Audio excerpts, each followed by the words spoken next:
Graça e paz, amados irmãos. Nessa noite nós estaremos tratando da importância do clero, que é o ministério da pastora, do pastor, do presbítero, da presbítera, da bispa e do bispo na igreja.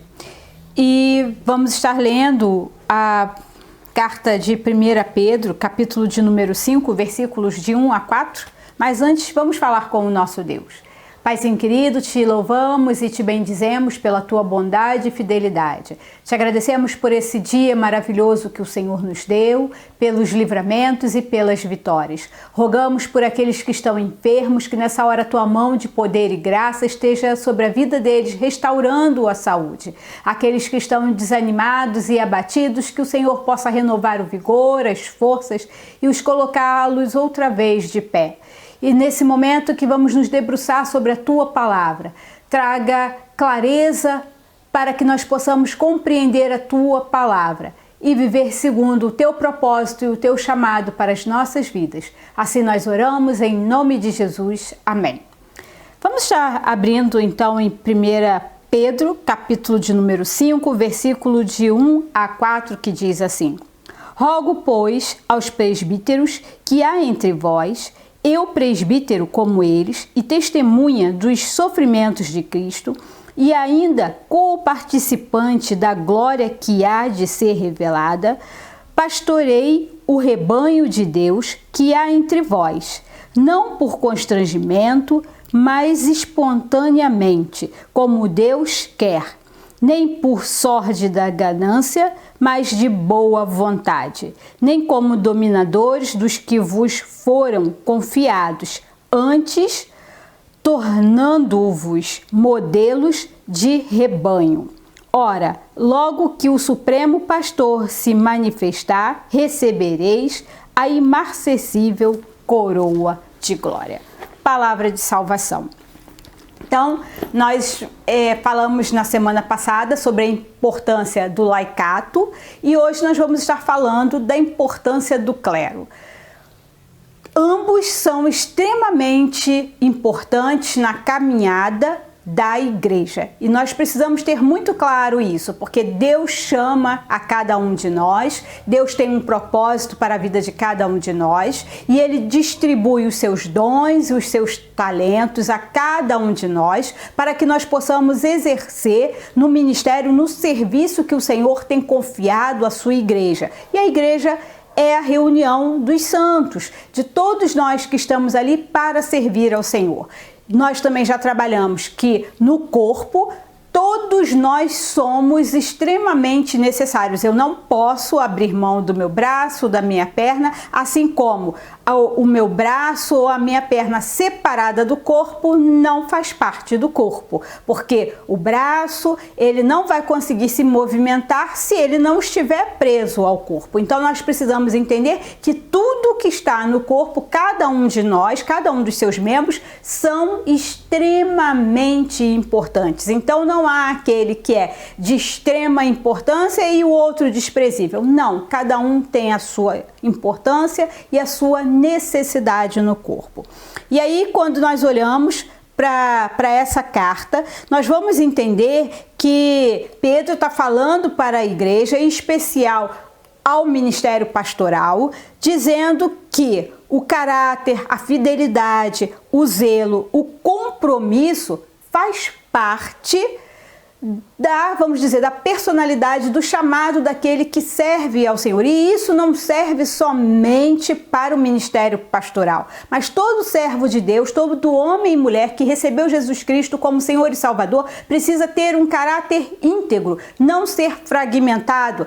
Ora, a boca que louva é a boca que amaldiçoa. Ora, a mente que vai discernir os pensamentos e as palavras, o entendimento de Deus, é o mesmo pensamento que está maquinando coisas ruins para destruir, para aniquilar a vida do próximo. Então nós precisamos entender e que nós somos fiéis ao Senhor. Todos nós precisamos trabalhar para o Senhor com fidelidade. Eu não sirvo o Senhor enquanto estou na igreja e a outros deuses quando eu estou fora da igreja. Então no momento de adoração, de reunião, eu sou do Senhor e nos outros momentos da minha vida eu sirvo a outros deuses. Eu preciso ser zeloso para com a obra do Senhor, ter zelo, carinho, dedicação ao que eu faço. E acima de tudo, compromisso. Eu sou uma pessoa comprometida com o meu Deus e esse compromisso com o Senhor me leva a ter compromisso com a sua igreja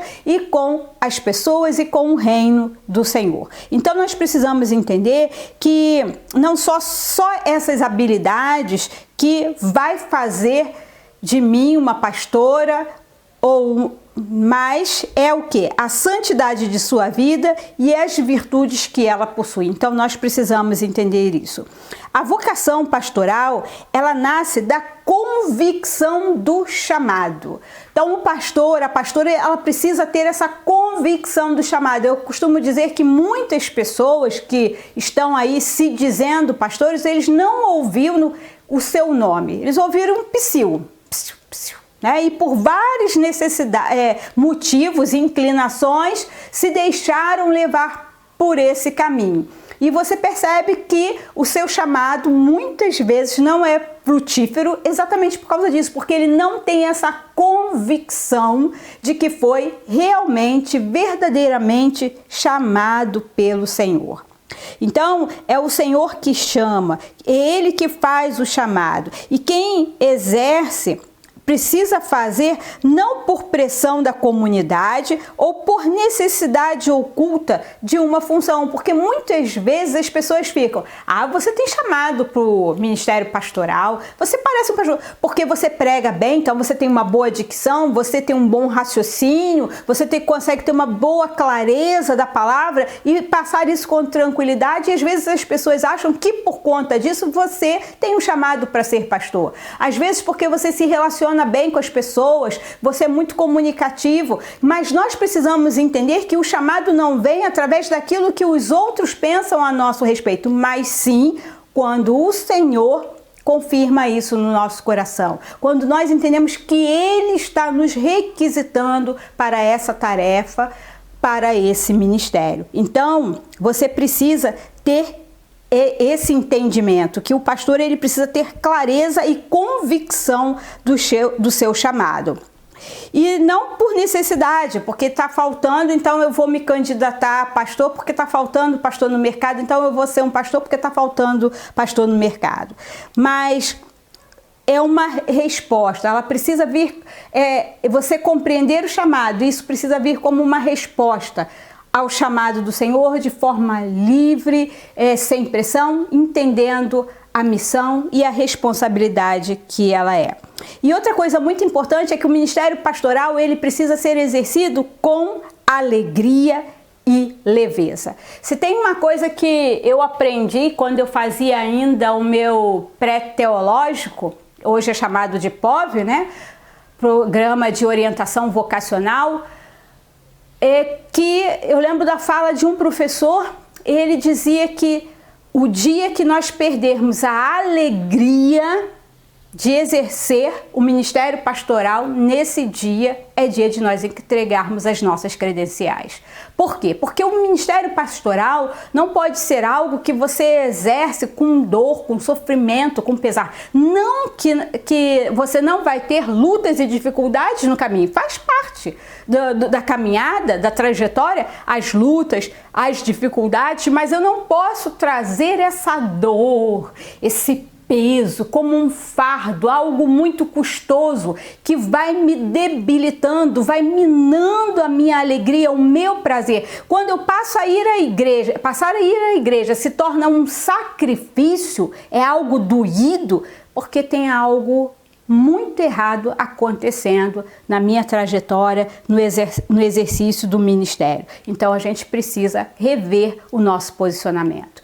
O serviço que nós prestamos ao Senhor, tanto o leigo como o clérigo, precisa ser feito com alegria. E servir com alegria não significa que em algumas vezes você vai passar por dificuldades, você vai enfrentar lutas, você vai enfrentar oposição, você vai ter dificuldade de lidar com as pessoas, você vai ter dificuldade de administrar conflitos, você vai passar por momentos que você vai ter situações na caminhada que você não vai poder compartilhar, que vai ser somente você e Deus. Mas isso não significa que o ministério pastoral é só fardo, é só dor, sofrimento. Não, apesar das lutas e das dificuldades, nós precisamos ter alegria, nós precisamos ter prazer, amar o que faz, porque nós fazemos para o Senhor em serviço ao próximo.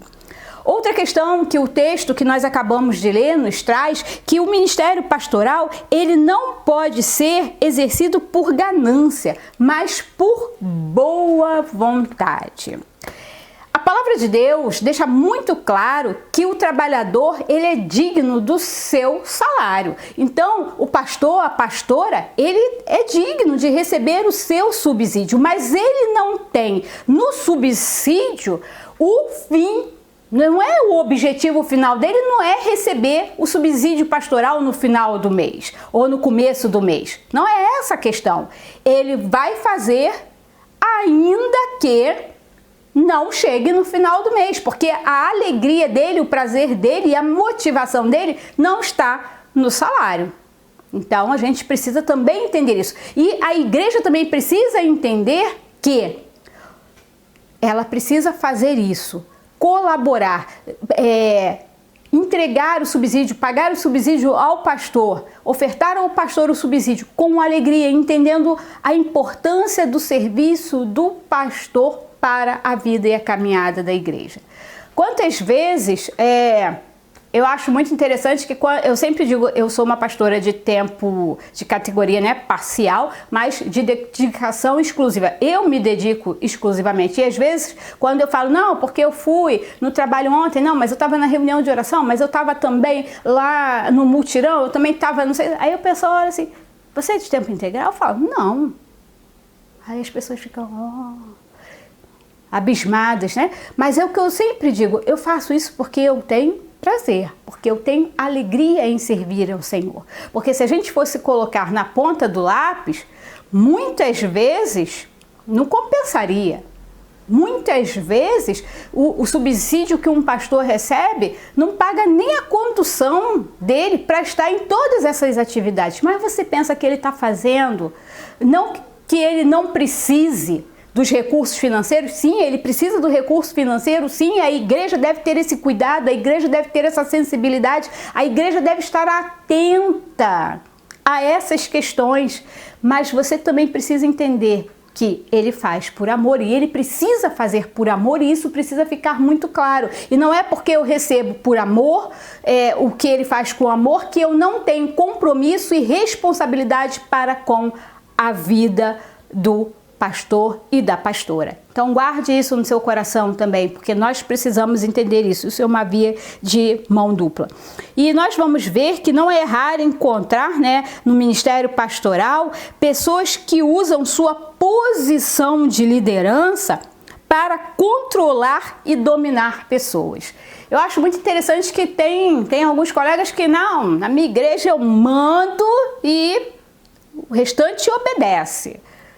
E eu acho isso muito interessante, né? Nós não estamos aqui para mandar, eu não estou aqui para mandar na vida de ninguém. Eu estou aqui para orientar, para ministrar sobre a sua vida com clareza. Aqui o direcionamento de Deus para a caminhada da igreja. Orientar você na sua caminhada, apontando as possibilidades que estão diante de você. Mas as escolhas são responsabilidade sua.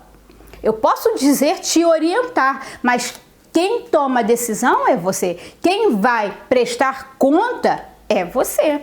E eu vou prestar conta se eu fiz de forma adequada aquilo que o Senhor me chamou para fazer. Então ele me chamou para quê? Para pastorear, para apontar o caminho, para cuidar das feridas, para animar, para incentivar, para exortar, para consolar, para caminhar junto com vocês. Mas não me chamou para subjugar ninguém, não me chamou para dominar sobre ninguém, não me chamou para ser servida, para ter um lugar de honra, de destaque, de autoridade e ser aí reverenciado, porque o cabeça da igreja é e sempre será o Senhor Jesus Cristo. Então, Ele é o cabeça da igreja e todos nós prestamos conta ao Senhor. Então, isso é uma coisa que nós precisamos ter muito claro, porque o modelo de ministério pastoral é o próprio Senhor Jesus Cristo. E o Senhor Jesus Cristo,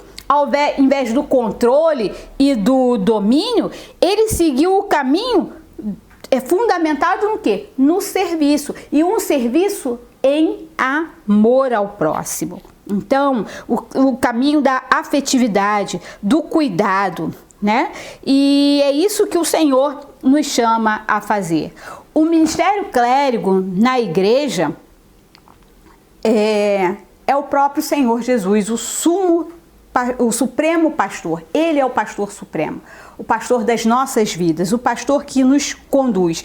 E ele também cumpriu o seu ministério com fidelidade e espontaneamente enfrentou a morte por cada um de nós. Então, o que a gente faz, a gente precisa fazer por espontaneidade. Precisa fazer sem buscar reconhecimento, mas entendendo que eu estou seguindo o modelo do Senhor Jesus Cristo. O Senhor Jesus Cristo nunca almejou ganhos ou vantagens. É muito interessante isso, porque às vezes a gente encontra alguns pastores que querem receber o tapinha nas costas, que querem ser reverenciados. Não, eu acho que você deve reconhecer o valor do seu pastor, da sua pastora. Sim, deve, mas o pastor e a pastora, ele não faz o que faz para receber o tapinha nas costas. A gente faz porque a gente ama, porque tem um chamado de Deus para as nossas vidas e nós estamos fazendo isso no cumprimento a esse chamado, né? Então, o próprio Jesus Cristo, ele muitas vezes não tinha onde reclinar a sua cabeça. E muitas vezes o ministério pastoral, ele é um grande desafio, porque as pessoas, elas querem receber todos os benefícios, mas elas não são muitas vezes solidárias, elas não são parceiras, elas não entendem, não olham as necessidades do clero. No outro dia alguém estava compartilhando comigo e estava falando que a todo mês, na hora do pastor receber o subsídio pastoral, era uma tristeza, porque o pastor faltava pouco ter que implorar a clã para que ele liberasse o valor. Mas toda vez que precisava do pastor, o pastor tinha que estar presente lá. O pastor ia ao funeral, o pastor acompanhava nas visitas, acompanhava quando estava doente, mas na hora de pagar o subsídio do pastor era sempre uma grande dificuldade. E quantas vezes a gente não está falando só de subsídio, não. Quantas vezes... Às vezes a gente precisa olhar para o pastor, para a pastora com mais carinho, com mais atenção. Assim como o pastor e a pastora precisa olhar com mais carinho, com mais atenção para o ministério leigo, para o serviço, valorizar o serviço dos irmãos. Precisamos aprender a valorizar o serviço uns dos outros e a importância que um e outro têm nessa caminhada. Porque a palavra de Deus diz que Deus distribui os seus dons e nem todo mundo vai ser pastor. E nós precisamos entender isso. Por quê? Porque nem todo mundo vai ser pastor e a gente não precisa só de pastor. A gente precisa de mestres, a gente precisa de doutores, a gente precisa de diáconos, a gente precisa de colaboradores, de irmãos que estejam ali prontos para acolher, para receber, para cuidar das crianças, cuidar dos idosos e cuidar da própria casa de Deus. Então Deus tem um chamado e nós precisamos valorizar o serviço dos nossos irmãos. Como a gente precisa olhar e valorizar e entender que quando ele não faz, está fazendo falta. Por quê? Porque o que ele faz e como ele faz, somente ele faz. Então a gente precisa ter esse entendimento. Ser pastor ou pastora sempre representou um grande desafio, mas nos dias de hoje parece que esse desafio é muito maior. E depois dessa pandemia aí, tá um pouquinho mais complicado, né? Mas com a diversidade das mídias sociais, isso também às vezes acaba influenciando, e às vezes até os próprios pastores começam a questionar a sua forma de pastorear o rebanho do Senhor, porque às vezes ele é aquele pastor que gosta de estar ali junto com as ovelhas, ele gosta de visitar, ele gosta de estar junto, gosta de trabalhar, e a mídia começa a dizer que o seu pastor é aquele pastor que tem que ter não sei quantos acessos na internet, que tem que ser aquele famosão, aquele que aparece em todo lugar. E a gente fala, quantas vezes eu vejo os irmãos valorizando a palavra desses pastores que não são os pastores que cuidam de você no cotidiano. Quantas vezes o pessoal chega, nossa, mas você viu a palavra do pastor fulano de tal? Olha, que palavra abençoada! Mas o seu pastor que está ali no cotidiano, ele prega de manhã, ele prega de noite, o irmão que estava na escala não apareceu, ele vai lá, prega, ele cuida da sua vida e ele faz e age daqui e ali, e a gente não valoriza. Parece que o serviço dele, porque não aparece nas mídias sociais, não é um nome famoso, reconhecido, parece que não tem valor. Então a gente precisa entender que esse homem e essa mulher que Deus colocou na sua igreja é alguém que tem o chamado de Deus e nós precisamos caminhar lado a lado. Eu não sou chamada para entreter ninguém, não sou chamada para fazer show, tanto que o altar da nossa igreja não é um palco, é um altar. Porque nós estamos dentro da casa do Senhor e na casa do Senhor quem prevalece é a palavra do Senhor. A atenção, o foco é para a palavra, é para a presença do Senhor Jesus Cristo, porque Ele é o cabeça da igreja, Ele é o centro de todas as coisas. Então vamos deixar de lado essa coisa de ficar aí supervalorizando e aí no outro dia alguém me liga, puxa, ora pela minha família, ora pelos meus filhos, porque sabe aquele pastor famosão que estava aí pregando, ministrando para todo mundo? Olha, aconteceu isso na vida dele. A igreja dele está vazia. As pessoas partiram, estão tudo desorientadas, vagando por aí. Tem gente que não quer nem mais ouvir falar de igreja, porque muitas vezes a vaidade toma conta do nosso coração, o ego fica aflorado e nós esquecemos que quem é o Senhor da igreja é Cristo. Se você tem o carisma, esse chamado, esse dom na sua vida, foi Cristo que deu. Então todas as coisas são para Ele, por meio dele. O mérito não é nosso, precisamos nunca perder isso de vista. Então, cuidado com esses pastores que estão aí midiáticos, né? Falando sobre muitas coisas. Vai refletir sobre o que ele está falando, vai pensar um pouco. Dá mais ouvido e atenção para aquela comidinha que às vezes parece tão banal, né? Às vezes a gente sai para comer fora, come aquele manjar maravilhoso, aí fica assim maravilhado. Ah, se eu pudesse comer isso todo dia. Bom, todo dia é o arroz, feijão e ovinho, que coisa gostosa. A comidinha simples é essa que traz sustância, como diziam os antigos, é essa que te mantém de pé. E às vezes a gente pensa que é aquela palavra extraordinária. Não! É a palavra do seu pastor, da sua pastora que te mantém de pé, que te sustenta, dos seus irmãos ali que te sustenta. Cuidado com essas coisas midiáticas que surgem assim de forma meteórica e daqui um pouco você vai procurar, terminou de uma forma muito obscura, muito perigosa. Nada contra você ouvir. Você pode ouvir, você pode até ir, mas tenha cautela. Se aconselhe com o seu pastor, com a sua pastora, porque eu acho muito interessante isso.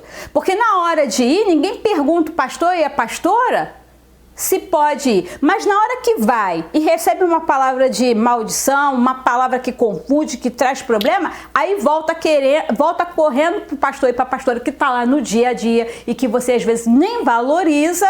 Aí você quer que seu pastor ore por você, você quer que seu pastor cuide de você, mas às vezes a gente não dá o devido valor, então precisamos entender. É preciso reafirmar a natureza cuidadora do ministério pastoral. Então o ministério pastoral ela tem essa natureza cuidadora, porque o Senhor Jesus Cristo cuidava de pessoas, o Senhor Jesus Cristo se importava com pessoas. O negócio do Senhor Jesus Cristo era pessoas, relacionamento com pessoas. Então nós precisamos entender. E aí o carisma pastoral é dado por Deus e reconhecido pela comunidade. Não é a nomeação ou ordenação que faz um pastor ou uma pastora, nem o curso teológico, mas o chamado de Deus que lhe dá o dom e o inspira e o capacita. Então, o principal é o chamado de Deus. Depois do chamado de Deus, você vai sim buscar a capacitação, porque você precisa se capacitar.